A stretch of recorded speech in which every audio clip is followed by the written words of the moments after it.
উত্তর পূর্বাঞ্চলের সবচেয়ে বড় সরস্বতী প্রতিমা এবার আগরতলায়। নমস্কার, আপনাদের প্রত্যেককেই স্বাগত জানাচ্ছি সোশ্যাল বাংলার পর্দায়। আপনাদের সাথে রয়েছি আমি সুজাতা। এই মুহূর্তে আমরা রয়েছি রাজধানী আগরতলার আগরতলা পুর নিগমের 40 নম্বর ওয়ার্ডে, বর্দোয়ালি 40 নম্বর ওয়ার্ডে আমরা দাঁড়িয়ে আছি এবং এখানে বিগত বেশ কিছু বছর ধরে কিন্তু একটা ঐতিহ্যকে বহন করে নিয়ে যাওয়া হচ্ছে এবং সেই ঐতিহ্য হচ্ছে যে উত্তর পূর্বাঞ্চলের ত্রিপুরার সবচাইতে বড় সরস্বতীর প্রতিমা এবং তার উচ্চতা হচ্ছে 40 ফুট। সামনেই বাগদেবীর আরাধনায় ব্রতী হবে সবাই এবং তার আগে আমরা সরাসরি আপনাদের সাথে রয়েছি। বাগদেবীর আরাধনায় ব্রতী হওয়ার আগে এই এক ঐতিহ্যবাহী মূর্তি যেখানে রয়েছে সাবেকিয়ানা, যেখানে রয়েছে ঐতিহ্য, 40 ফুট উচ্চতার একটি প্রতিমা মায়ের, এবং সেই প্রতিমার কাজ ঠিক কতদূর এগিয়েছে সেটা আপনাদেরকে দেখাবো। চলুন।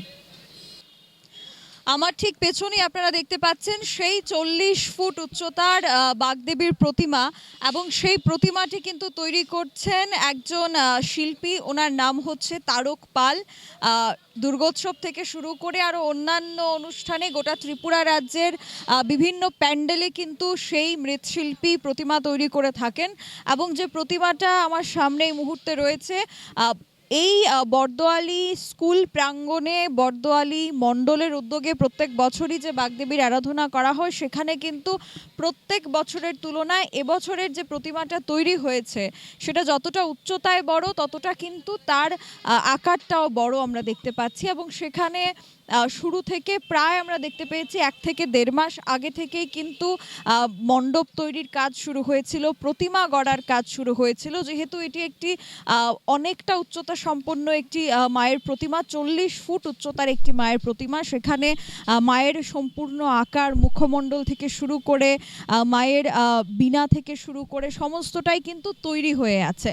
শুধুমাত্র উদ্বোধনের পালা এবং মায়ের সেখানে পুজো হওয়ার পালা। এবং এই প্রতিমাটি যেটি আপনারা দেখতে পাচ্ছেন প্রত্যেক বছর কিন্তু এভাবেই 40 ফুট উচ্চতার বিভিন্ন প্রতিমা আমরা তৈরি করতে দেখি। তবে এবছরের যে প্রতিমাটা সেটা আমরা সরাসরি আপনাদেরকে দেখানোর চেষ্টা করছি কতটুকু কাজ সেখানে এগিয়েছে। বর্দোয়ালি 40 নম্বর ওয়ার্ডের উদ্যোগে বাগদেবীর আরাধনায় ব্রতী হবেন সবাই। আগামী 23শে জানুয়ারি সরস্বতী পুজো এবং সেই সরস্বতী পুজো উপলক্ষে শিক্ষা প্রতিষ্ঠান, বাণিজ্যিক প্রতিষ্ঠান প্রত্যেকটি জায়গায় কিন্তু পূজার্চনা হয়ে থাকে মায়ের এবং সেই পূজার্চনার একটা বিশেষ অংশ দেখতে পাওয়া যায় বর্দোয়ালি যে মণ্ডল রয়েছে তার উদ্যোগে। যে 40 নম্বর ওয়ার্ড রয়েছে আগরতলা মিউনিসিপ্যাল কর্পোরেশনের, সেখানে আমরা প্রথমেই আপনাদেরকে দেখাবো মায়ের সেই মুখমণ্ডল যেটা সম্পূর্ণরূপে তৈরি হয়েছে। পুরো প্রতিমাটাই সম্পূর্ণরূপে তৈরি, শুধুমাত্র মণ্ডপের কিছু কাজ কিন্তু এখনও শিল্পীরা করে যাচ্ছেন। যারা মণ্ডপ সজ্জায় রয়েছেন, মণ্ডপের যারা শিল্পীরা রয়েছেন তারা কিন্তু এখনও টুকটাক যা কাজ রয়েছে সেগুলি করার চেষ্টা করছেন এবং আশা করি সেটা কিন্তু কিছু দিনের মধ্যেই সম্পূর্ণ হয়ে যাবে এবং আগামী 23শে জানুয়ারি বাগদেবীর আরাধনায় সবাই ব্রতী হবেন। আপনারা দেখলেন যে পুরো উত্তর পূর্বাঞ্চলের মধ্যে এই যে 40 ফুট উচ্চতার মায়ের প্রতিমা সেটা কিন্তু আগামীকালই উদ্বোধন করা হবে এবং আরও অন্যান্য কর্মসূচি রয়েছে এই মণ্ডলের পক্ষ থেকে। আমরা সেই বিষয়টা বিস্তারিতভাবে জেনে নেব। প্রথমেই অনেকটা শুভেচ্ছা জানাচ্ছি এবং বাগদেবীর আরাধনায় প্রত্যেক বছরই নতুন কিছু থাকে এবং 40 ফুট উচ্চতার একটা প্রতিমা, কি কি আয়োজন রয়েছে এবারে? প্রথমে আমি আপনাদেরকে অনেক অনেক শুভেচ্ছা এবং বাগদেবীর আরাধনার আগাম শুভেচ্ছা জানাচ্ছি। প্রত্যেক বছরের নেই এবার আমাদের 5ম বছর।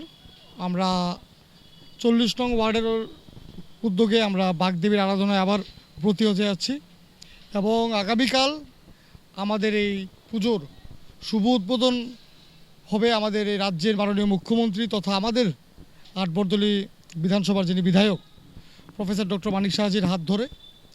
এবং আগামীকালকেই আমরা দেখুন প্রত্যেক বছরে আমরা কোনো না কোনোভাবে আমরা আমাদের এই 40 নং ওয়ার্ড এলাকার বিভিন্ন স্তরের, সেটা মা বোন থেকে শুরু করে বয়োজ্যেষ্ঠ যারা রয়েছে, আমরা সবাইকে সম্মাননা জ্ঞাপন করি এবং তারই অঙ্গ হিসেবে এই বছরে কোনো ব্যতিক্রমী কিছু নয়। আমরা আগামীকালকে যে উদ্বোধন হবে এবং উদ্বোধনের পাশাপাশি আমরা আগামীকালকে আমাদের 40 নং ওয়ার্ডের অন্তর্গত যারা অবসরপ্রাপ্ত যারা চাকুরিজীবীরা যারা রয়েছেন, সরকারি চাকুরিজীবী, আমরা তাদের মধ্যে আমরা আবার সম্মাননা জ্ঞাপন করব এবং বিভিন্ন রকম আমরা উপহার দিয়ে আমরা ওনাদেরকে শুভেচ্ছা জানাবো। এবং আগামী 23 তারিখ মায়ের পুজো, এবং তারই সাথে মোটামুটি 7 থেকে 8 হাজার মিনিমাম আমরা আমাদের যারা ভক্তবৃন্দ যারা রয়েছেন আমরা তাদের মধ্যে আমরা মহাপ্রসাদ বিতরণ করব। আগামী 24 তারিখ, 25, 26 এবার আমরা পুজো 26 তারিখ অবধি রাখছি, কেননা আমরা সকলেই জানি যে বোর্ড এক্সাম এবার অনেকটা মানে প্রিপন্ড হয়ে গেছে। তো তার কথা মাথায় রেখে আমরা পুজোটা এবার আমরা 5 দিনের বেশি আমরা রাখছি না, 26 তারিখের মধ্যে আমরা পুজো সম্পন্ন করব। এবং তার মধ্যে বাচ্চা থেকে শুরু করে শিশুদের জন্য এবং মা বোনেরা যারা রয়েছেন এবং বয়োজ্যেষ্ঠ যারা রয়েছেন সবার কথা এবং সবার আনন্দের কথা মাথায় রেখেই আমরা বিভিন্ন রকম অনুষ্ঠান রাখছি। তার মধ্যে রয়েছে যাত্রাপালা আছে, বাউল সঙ্গীত রয়েছেন, এবং ইসকনের একটি টিম আছে কীর্তন যারা করেন ওনারা আসবেন, এবং বিভিন্ন আমাদের এই ওয়ার্ডের যারা মহিলারা যারা রয়েছেন তাদের মধ্যে বিভিন্ন রকম আমরা প্রতিযোগিতা, সেগুলো বা উলুধ্বনি, শঙ্খ, বিভিন্ন রকম প্রতিযোগিতা আমরা রাখবো। এবং গত রোববার দিন আমরা প্রায় 450-র উপর বাচ্চারা আমাদের বসে আঁকো প্রতিযোগিতায় ওনারা অংশগ্রহণ করেছেন, এবং এই যত রকম প্রতিযোগিতা যেটা আমরা করাচ্ছি তার সমাপ্তি অনুষ্ঠানে আমরা যেটা 26 তারিখ সেদিন আমরা পুরস্কার বিতরণ করব। এবং আপনাদের মাধ্যমে আমরা সমগ্র রাজ্যবাসীর কাছে এবং আমাদের রাজ্যের বাইরেও যারা আছেন আমি সবাইকে আপনাদের মাধ্যমে বিনম্রভাবে আমি আমন্ত্রণ জানাই যে আপনারা সবাই আসুন, আমাদের পুজোতে এসে আনন্দ উপভোগ করুন। এবং আমরা যে পরিশ্রম করি এই সবাইকে আনন্দ দেওয়ার জন্য একটি সুষ্ঠু পরিবেশের মাধ্যমে, আমরা চাই আপনারা সবাই এসে আপনাদের উপস্থিতির মাধ্যমে আমাদের এই পুজোকে সাফল্যমণ্ডিত করুন। এবং এই যে 40 ফুট উচ্চতার মূর্তি বা প্রতিমা বা মণ্ডপ যেটাই কাজ করা হচ্ছে, কারা কারা দায়িত্বে রয়েছেন? 40 ফুট আমাদের যে প্রতিমা যিনি বানিয়েছেন উনি তারক পাল, উনি পশ্চিমবঙ্গের বাসিন্দা, এবং আমাদের এই ডেকোরেশনে রয়েছেন আমাদের সব লোকাল শিল্পী যারা, ওদেরকে দিয়ে আমরা সব করাচ্ছি।